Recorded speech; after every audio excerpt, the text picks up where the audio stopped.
जैसे property number क्या है हमारा, ये प्रॉपर्टी नंबर 9 है।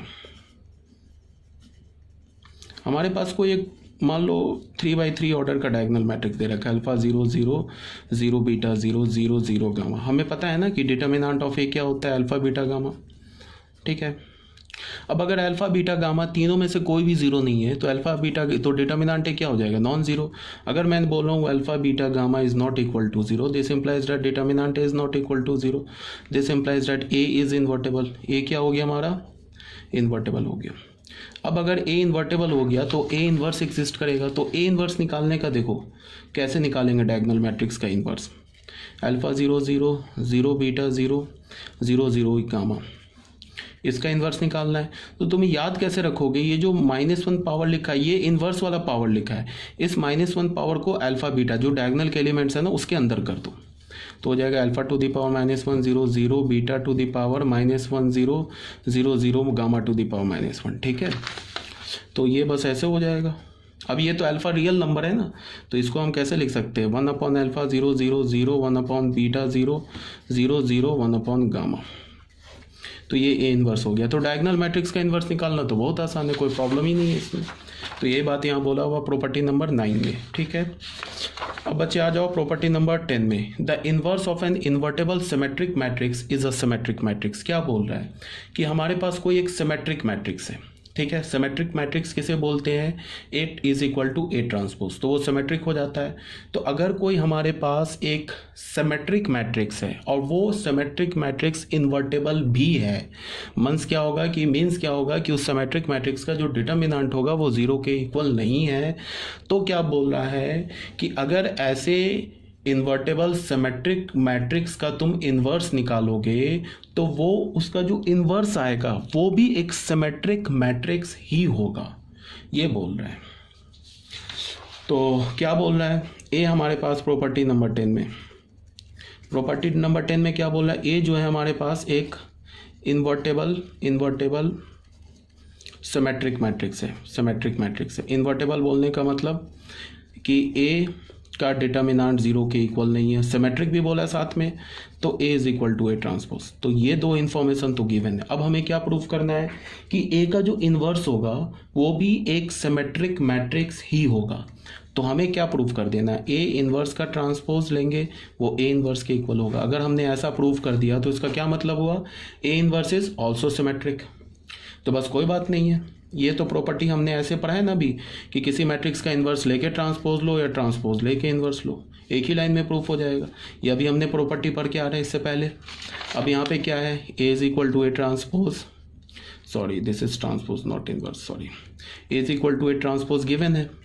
तो यहाँ पे हमने जहाँ ए देखा वहाँ पे जहाँ पे ए ट्रांसपोज देखा वहाँ पे ए डाल दिया, ए ट्रांसपोज यहाँ है ना, यहाँ ए डाल दिया। अब ये क्या लिखा है, इसको तुम ए मैट्रिक्स की तरह ट्रीट करो, तो क्या लिखा है, A transpose is equal to A.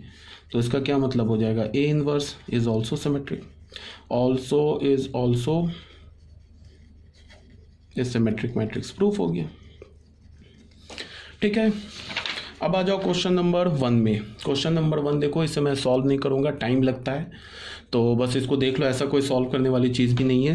Compute the inverse of the matrix, इस मैट्रिक्स का इन्वर्स निकालना है। तो कभी भी तुम्हें अगर किसी मैट्रिक्स का इन्वर्स निकालना हो तो सबसे पहले हम क्या करेंगे, उस मैट्रिक्स का चेक करेंगे कि वो सिंगुलर है या नॉन सिंगुलर है। अगर सिंगुलर निकल गया तब तो तुम क्या लिखोगे एक लाइन में कि A is a singular matrix, hence A inverse does not exist. अब अगर वो नॉन सिंगुलर मिल गया तब तो इन्वर्स निकालना होगा। यहाँ पे कोई मेथड नहीं बोला है, यहाँ पे नहीं बोला है कि find the inverse using elementary row transformation, या कोई हमें मैट्रिक्स इक्वेशन नहीं दे रखा है, सीधे बोल रहा है कि इन्वर्स निकालो। तो इन्वर्स के लिए कौन सा फॉर्मूला यूज करेंगे, A inverse is equal to 1 upon determinant A into adjoint A, formula बता रखा है वो हम लोग यूज़ कर लेंगे। तो यहाँ पे ए मैट्रिक्स दे रखा है, डिटर्मिनेंट ए निकाला, नॉट इक्वल टू 0 मिला, तो ए इनवर्स एग्जिस्ट कर गया। अब ए इनवर्स निकालने के लिए हमें क्या करना होगा, एडजॉइंट निकालना होगा। एडजॉइंट के लिए हमें को फैक्टर निकालना होगा। तो हर एक एलिमेंट का देख लो बच्चे, मैंने को फैक्टर निकाल रखा है, ये निकाल लेना। अब को फैक्टर तो आता होगा आपको निकालना, ये देखो यहाँ तक कोफैक्टर निकाला है, फिर मैंने एडजॉइंट में क्या किया, हर एक एलिमेंट को उसके कोफैक्टर से रिप्लेस कर दिया।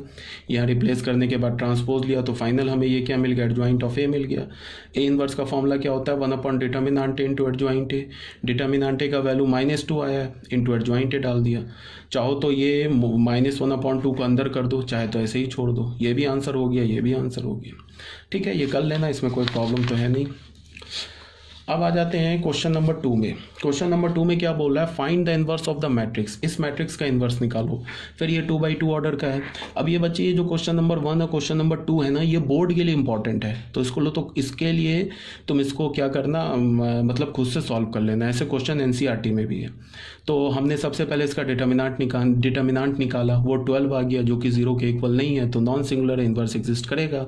अब ये 2x2 ऑर्डर का मैट्रिक्स है, तो अब याद करो मैंने 2x2 ऑर्डर के मैट्रिक्स के लिए डायरेक्ट एडजॉइंट निकालने का मेथड बताया था। क्या बोला था कि डायगोनल एलिमेंट को आपस में रिप्लेस कर दो, इंटरचेंज कर दो, और जो ऑफ डायगोनल है, ठीक है ना, उसका साइन चेंज कर दो। यहाँ पे हमने क्या निकाला, direct change the diagonal elements and change the sign of diagonal elements, सीधे एडजॉइंट आ गया, फिर ये फॉर्मूला लगा दिया, आंसर आ गया। ठीक है, अब ये आ जाओ क्वेश्चन नंबर 3 में। ये कर लेना सॉल्व। अगर मैं करूँगा तो अभी बैठ के मैं कोफैक्टर निकालूंगा, तो उसका कोई मतलब तो बनता नहीं है। कोफैक्टर ऑलरेडी मेरे निकालने से तुम तो सीख नहीं जाओगे, ऑलरेडी मैंने निकाल रखा है। ठीक है, तो ये खुद से सॉल्व कर लेना। अब आ जाओ क्वेश्चन नंबर 3 में।